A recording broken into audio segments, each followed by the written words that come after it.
Doctor ہما، یہ جو یو ایس نے، امریکنز نے جو ٹیرف لگائے ہیں، ایک گلوبل اکانومی کو پورا اس نے ہلا کے رکھ دیا ہے، اور اس سے کئی ممالک ایسے ہیں جو سٹرگل کر رہے ہیں، اور اس میں سری لنکا بھی ہے، پاکستان بھی ہے. ان کا جو ڈیپینڈ کرنا ہوگا ان کا زیادہ آئندہ آنے والے دنوں میں، وہ آئی ایم ایف پہ ہو جائے گا. اور اس کو کیسے ہم ڈیل کر سکتے ہیں؟ پھر اس کا مطلب یہ ہوا کہ ہم ڈیپینڈنٹ ہیں آئی ایم ایف پہ، اور جو بھی اکانومیز، جو بھی ملک سفر کر رہے ہیں وہ صرف اور صرف آئی ایم ایف پہ ہی ڈیپینڈنٹ رہیں گے. ایسا ہی ہے یا کچھ اور بھی ہے؟ جی میرے خیال ہے تھوڑا سا اس سے زیادہ کمپلیکیٹڈ ہے.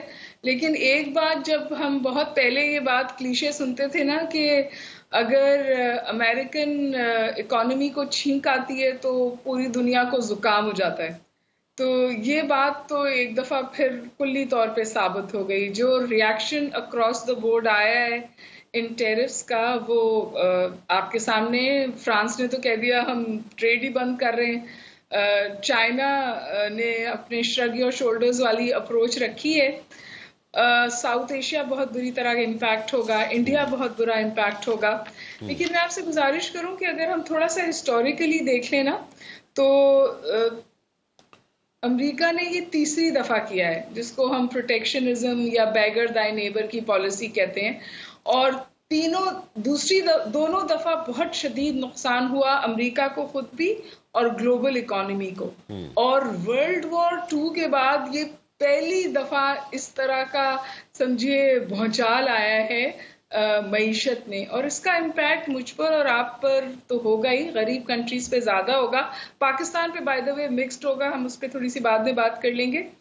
امریکہ کی پالیسی یہ ہے کہ دیواریں کھڑی کرو معیشت پہ. ٹیرفز دیوار ہوتی ہے. جو پورا لبرل آرڈر ہے وہ it is about free flow of goods, ideas and people پہ تو قدغن بہت پہلے لگ گئی تھی اور اب گڈز پہ بھی لگ رہی ہے. سو مجھے نہیں پتا کہ ٹرمپ اس کو سسٹین کریں گے، کیونکہ 10% تو across the board base line tariffs ہیں، اور پھر ریسیپروکل ٹیرفز ہیں. تو ان ریسیپروکل ٹیرفز پہ چائنا پر تو تقریباً کوئی 58% لگ گئے، انڈیا پہ بھی بہت لگ گئے. ہمارے لیے تھوڑی سی آسانی ہو سکتی ہے پاکستان کے لیے کہ جب کمبوڈیا، ویتنام، چائنا کے پروڈکٹس مہنگے ہوں گے ان ٹیرفز کی وجہ سے، تو پاکستان کے پروڈکٹس قدر سستے ہوں گے. تو کیا پاکستان اس کو ایز این اپرچونٹی استعمال کرے گا؟ وہ صرف اس وقت کر سکتا ہے جب، جیسے آپ نے دیکھا، انرجی پرائسز کم کریں، ٹیرفز ری نیگوشیٹ کریں، اور اس سے بھی سب سے اہم بات یہ کہ ہم اپنی ایکسپورٹس کو ڈائیورسفائی کریں. So because what is happening is کہ بہت عرصے تک ہماری ایکسپورٹس جو ہیں، وہ اگر آپ اکانومسٹ سے بات کریں گے تو وہ آپ سے بولیں گے کہ جی 3 چے ہیں: چادر، چاول، چمڑا. ہم اس سے باہر نہیں نکلتے ہیں. تو ٹیکسٹائل تو بہت برا امپیکٹ ہوگا اس وقت. So we need to diversify our exports. تو یہ پاکستان کے لیے ایکچولی اپرچونٹی ہو سکتی ہے. آپ نے کمبوڈیا کا آپ نے ذکر کیا کہ اس میں سے ہم سپیس بنا سکتے ہیں، اور یہ Vietnam also, China also, Vietnam, China, Bangladesh Cambodia. Also. بنگلہ دیش کی بھی پروڈکٹس مہنگی ہو جائیں گی بہت. اچھا چلیں، یہ مطلب کہ یہ تو مطلب آپ کہہ رہے ہیں کہ ہمارے لیے اپرچونٹی ہوگی، لیکن کیسے اپرچونٹی ہوگی ڈاکٹر صاحبہ؟ جبکہ یہاں پہ دیکھیں نا، انٹرنیشنل مارکیٹ میں کمپیٹ کرنے کے لیے آپ کو یہاں پہ جو بجلی ہے اس کا یونٹ جو ہے، ٹھیک ہے آپ نے سستا کرنے کی کوشش کی ہے، لیکن آپ کیسے وائبل بنائیں گے اپنی پروڈکٹس کو انٹرنیشنل مارکیٹ میں جب آپ کی بجلی کی قیمتیں ابھی بھی زیادہ ہے؟ پورے ریجن میں دیکھ لیں، ایران میں دیکھ لیں، انڈیا میں دیکھ لیں کم ہے، ایران میں کم ہے، افغانستان میں ایون کم ہے. سو اگر یہ اس ایریا کے اپنی نیبرنگ کنٹریز کی اگر ہم بات کر لیں تو وہاں پہ تو کم ہے یونٹ جو بجلی کا ہے، ہمارے تو ابھی بھی زیادہ ہے. ٹھیک ہے، سو اس میں ہم کیسے کریں گے، اس کو کمپیٹ کیسے کریں گے انٹرنیشنل مارکیٹ میں اپنی پروڈکٹس کو؟ You're absolutely right. لیکن ان تمام کنسٹرینٹس کے باوجود 2024 میں 11% پاکستان کی ایکسپورٹس بڑھی، بالخصوص یو ایس کے ساتھ.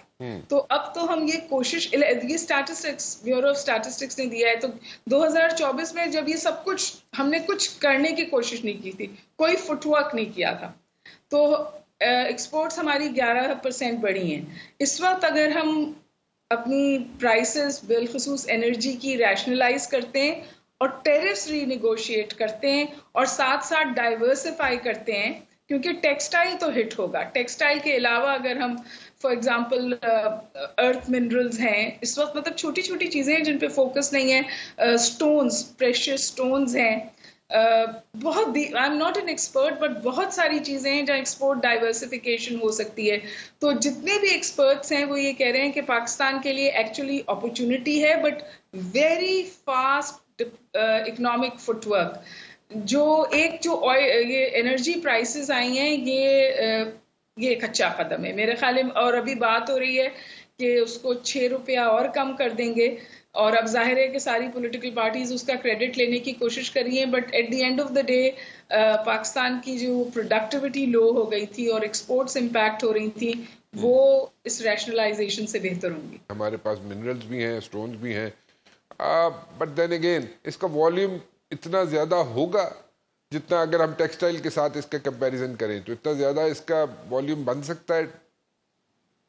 دیکھیے، one thing is for sure کہ جس طرح اور کنٹریز نے ان ایکسپیکٹیشن آف ٹیرفس کچھ چیزیں لی تھیں، کچھ سٹیپس لیے تھے، اس طرح کے سٹیپس پاکستان نے نہیں لیے، اب لگ رہا ہے کہ لے رہا ہے. فار ایگزامپل چائنا پچھلے 7 سال سے اپنی انٹرنل کنزمپشن کو بڑھا رہا تھا، اسی طرح انڈیا نے بھی اپنی انٹرنل کنزمپشن کو بڑھانے کی کوشش کی ہے، کیونکہ دیز آر ہیوج ڈیموگرافیز. اور جو چائنیز اگر آپ آرٹیکلس پڑھیں تو وہ اس کو کرٹیسائز تو کر رہے ہیں، فار ایگزامپل وہ اس کو اکنامک بلینگ کہہ رہے ہیں، لیکن اس کے ساتھ ساتھ وہ یہ بھی کہہ رہے ہیں کہ پچھلے 7 سال سے ہم پر امریکہ تواتر کے ساتھ لگا رہا ہے ٹیرفس، لیکن نہ تو ہماری ایکسپورٹس امریکہ کو کم ہوئی ہیں اور نہ ہی ہمارا ٹریڈ سرپلس پلس جو ہے وہ سمجھیے چینج ہوا ہے. So what is China doing? China کہہ رہے ہیں کہ اگر آپ میرے پہ یہ کریں گے میں اپنی کرنسی فردر ڈی ویلیو کر لوں گا، تو میں مارکیٹ کو لے آؤں گا. ریمبر کہ چائنا کی اکانومی اوپن تو ہوئی ہے but it still remains a command control economy, اور چائنا ایسے اسٹیپس لے سکتا ہے ان اٹس اکانومی جو شاید لبرل اکانومیز نہیں لے سکتی. تو China, India, in some ways even Europe is ready to fight it out. پھر آپ دیکھیں اس میں ایک یہ معیشت جو ہے نا یہ سیاست سے جڑی ہوئی ہے. سو سب سے زیادہ آسانی یو کے لیے ہوئی، ان پر صرف 10% لگے اپیرنٹلی، کیونکہ جو یو کے پرائم منسٹر ہیں وہ ذرا ٹرمپ کو کرٹیسائز نہیں کرتے، ان کی تعریف بھی کر دیتے ہیں، تو وہاں سے سپورٹ آئی ہے. ریئیکشن ورلڈ میں یہ ہے کہ اس کو کاؤنٹر کیا جائے، آلٹرنیٹیو اکنامک بلاکس بن جائیں، آلٹرنیٹیو کرنسیز کی بات ہو ہی رہی تھی، تو ٹرمپ کا یہ اقدام اس کو ٹیل ونڈ دے سکتا ہے. لیکن پھر دنیا صرف سیاسی بلاکس میں نہیں بٹے گی، دنیا معاشی بلاکس میں بھی بٹے گی، جو اوور آل معیشت کے لیے، گلوبل اکانومی کے لیے نقصان دہ ہوتا ہے، اور اس کی طرف سب پنڈٹس آف اکانومی اشارہ کر رہے ہیں. So I don't know if some rethink will happen. لیکن آپ نے دیکھا کہ کینیڈا پہ انہوں نے سب سے پہلے لگائی تھی، پھر کینیڈا پہ دوبارہ لگا دی، تو کینیڈا نے ریسیپروکل امریکہ پہ لگا دی. تو نتیجتاً جو امریکن کنزیومر ہے، جو ٹرمپ کا ووٹر ہے، اس کی بھی قوت خرید کم ہو جائے گی، وہ بھی اس سے امپیکٹ ہوگا. So I don't know if a rethink will happen, but right now جتنا اپ اینڈڈ ہمارا پولیٹیکل آرڈر ہے اتنا ہی اپ اینڈڈ ہمارا اس وقت گلوبل اکنامک آرڈر ہے. And right now thank you to Trump.